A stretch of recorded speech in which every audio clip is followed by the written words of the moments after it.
के आखिर तक 10 बार अध्ययन किया। संसार का सबसे पहला धर्म है इंसानियत। बहुत से लोग सोचते हैं कि इस्लाम हिंसक धर्म है, वहाँ हिंसा है, अहिंसा नाम का शब्द है ही नहीं।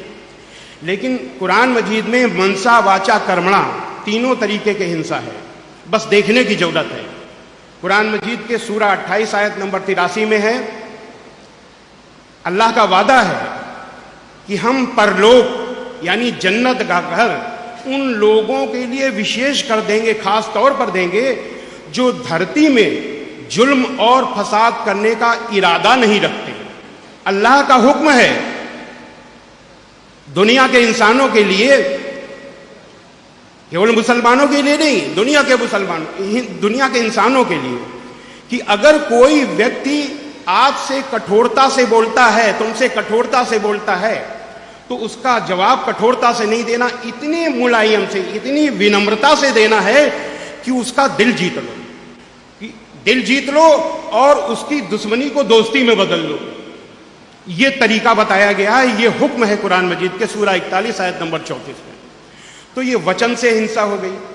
अब कर्म से हिंसा, कुरान मजीद के सूरा 5 आयत नंबर 32 में है कि जिस किसी ने एक इंसान का कत्ल किया, निर्दोष इंसान का कत्ल किया जिसका कोई दोष नहीं है, तो उसने मानो सारे इंसानों का कत्ल कर दिया। और जिस किसी ने एक निर्दोष इंसान को बचाया, तो उसने मानो सारे इंसानों को जीवन प्रदान कर दिया। कितनी अच्छी बात है। इससे वजनी बात कोई नहीं हो सकती कि एक निर्दोष के कत्ल का मतलब सारी इंसानियत को आपने खत्म कर दिया। तो जब अन्याय, अत्याचार और आतंकवाद अपनी चरम सीमा पर हो और बातचीत के, समझाने के, सही रास्ते में लाने के सारे रास्ते बंद हो जाएं, एक ही रास्ता बचे युद्ध, तो उसको युद्ध नहीं कहते, धर्म युद्ध कहते हैं, जिहाद कहते हैं। यही धर्म युद्ध गीता में है।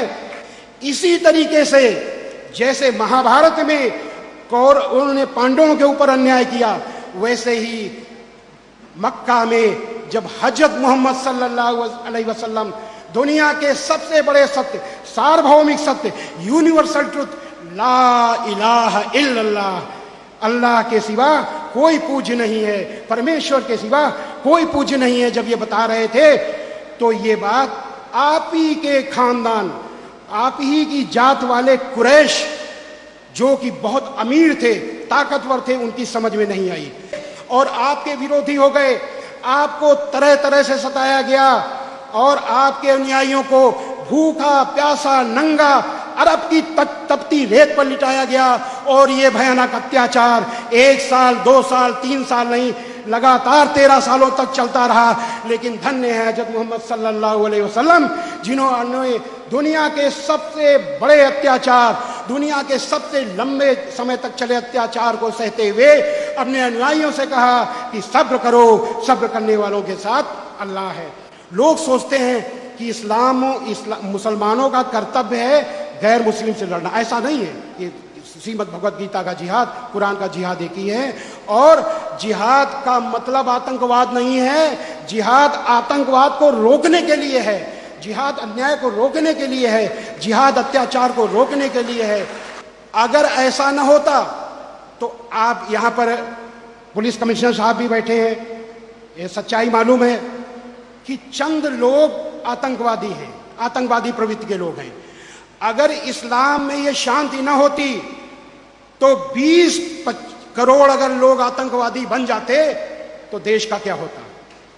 ये इस्लाम ही है जो रोकता है इसके लिए। जानते हैं कि इस्लाम शांति का मजहब, इस्लाम भाईचारे का मजहब है। इस्लाम ही है जो कहता है कि अगर पड़ोसी भूखा रह जाए तो तुम्हारा खाना हराम। पड़ोसी चाहे वो हिंदू हो चाहे मुसलमान हो, अगर भूखा रह गया तो खाना हराम हो गया। ऐसे इस्लाम के अनुयायी इस चीज को कतई पसंद नहीं करते। मैंने घूम घूम करके देखा है। तो अंत में हम यही कहेंगे कि हम जो जितनी तारीफ किए हैं, ये तारीफ मुसलमान की हमने नहीं की, ये तारीफ उस इस्लाम की है जिसमें शांति, क्षमा, दया है, और उस इस्लाम की है जिसका अंतिम उद्देश्य दिल जीतना है, उस इस्लाम की है जिसमें बदला की जगह माफी है। यहाँ पर विश्व हिंदू परिषद के केंद्रीय उपाध्यक्ष रहते हैं श्री आनंद शंकर पांड्या, बहुत बड़े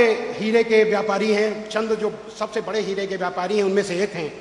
उनको जब मैंने ये इस्लाम बताया तो उन्होंने कहा, स्वामी जी, अभी भी वो केंद्रीय उपाध्यक्ष हैं विश्व हिंदू परिषद के, स्वामी जी आपने जो इस्लाम बताया है, हम मुसलमान भाइयों को संदेश देना चाहते हैं, उस इस्लाम को अगर आचरण में मुसलमान भाई ले आए तो सारी दुनिया मुसलमान हो जाए।